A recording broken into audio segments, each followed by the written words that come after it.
Kamote. Kamote.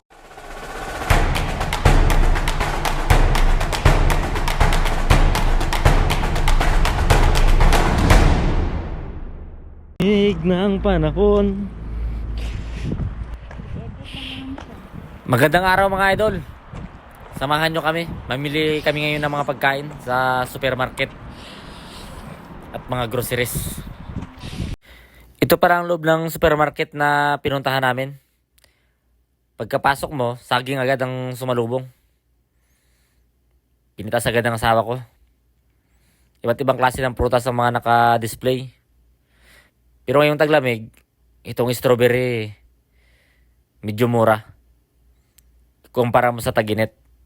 Kaya bumili na rin kami. Sa isang linggo pala mga idol, isang bihis lang kaming mamalingke. Kasi may trabaho din kami. Kaya kapag namalingke na kami, lahat ng kailangan, sinasabay-sabay na namin.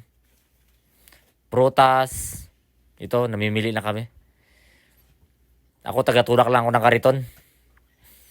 Gulay. Asawa ko na namimili. Siya na bala dyan.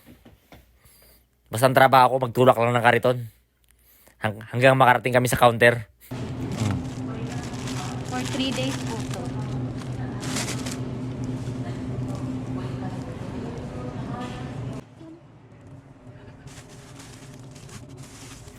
Mahilig kasi mga idol yung asawa ko sa prutas. Kaya kada pamalingke, prutas talagang inuna niya. Kami isa forenso pang salad. Basta prutas, mahilig. Madalang kasi kaming kumain ng karne. Gulay, prutas, saka isda. Ang palagi namin kinakain. Salad. Nagda-diet kasi siya eh. Kaya pati ako, nadadamay na rin ako. Balance diet kasi ang niya, ang gusto. Pati ako sa isang linggo, isang bisis na lang ako makakakain ng karne. Herbivores na ako dito.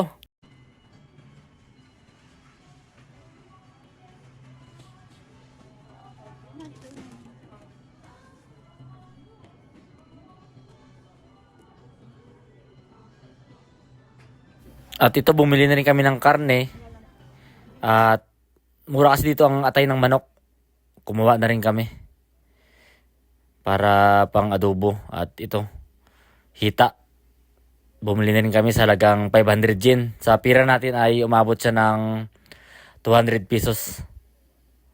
Yan. Bale, kulang-kulang 1 kilo siguro yan. Pag tinimbang na. At pupunta naman tayo sa isdaan.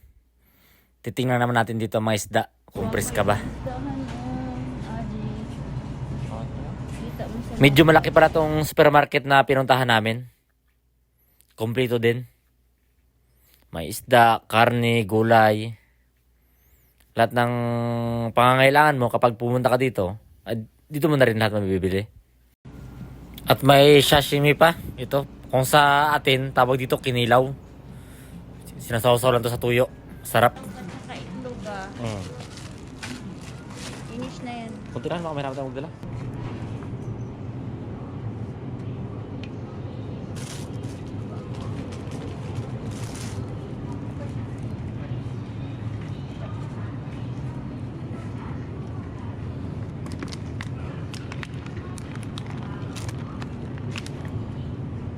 Magkano? Bili kayo isa lang? Yung pang pasta. Bili kayo isa lang? 291. Try natin. Maganda siya. So first time ko nito. Sige. Pwede yun halo sa pasta. Oh no.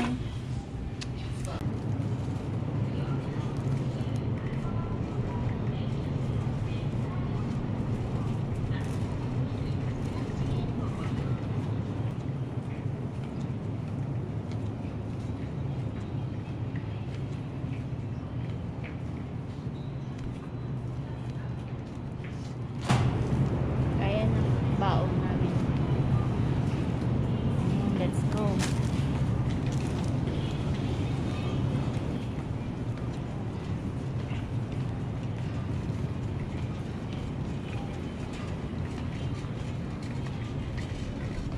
Bayad na?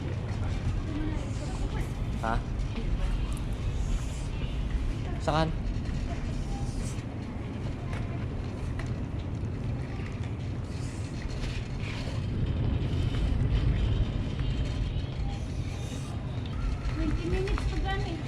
Kunti wala. Wala, maya pa. Tumas mo shampoo.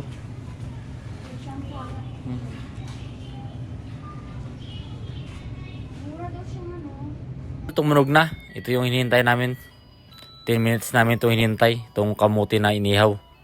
Meron naman naka-display pero yung bago kasi ang hinihintay namin kaya medyo matagal.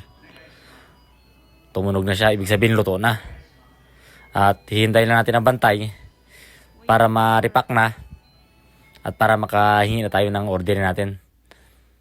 Ito na pang bantay at 2 piraso pa lang order namin. Tag-isa kami ng asawa ko kaya hintayin natin nang matikman na to ang kamuting inihaw.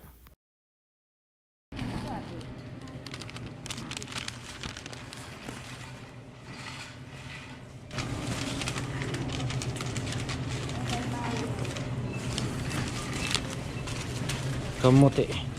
Kamote di kaya guys. Walang ano yan. Kahoy lang ano. Ang dami mga idol. Buwa tayo no.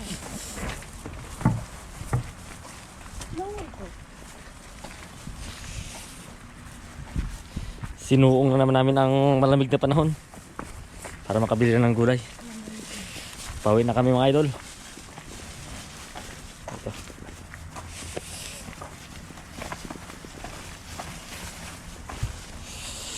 Nag-i-snow ngayon kaya medyo malamig. Puno nito mga dahon.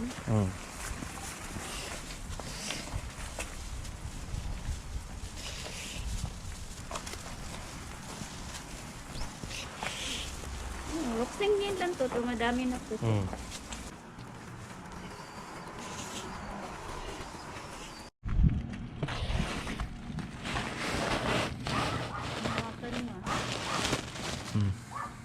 Daming ilaw mga idol. Sobrang lamig. Pauwi na kami mga idol.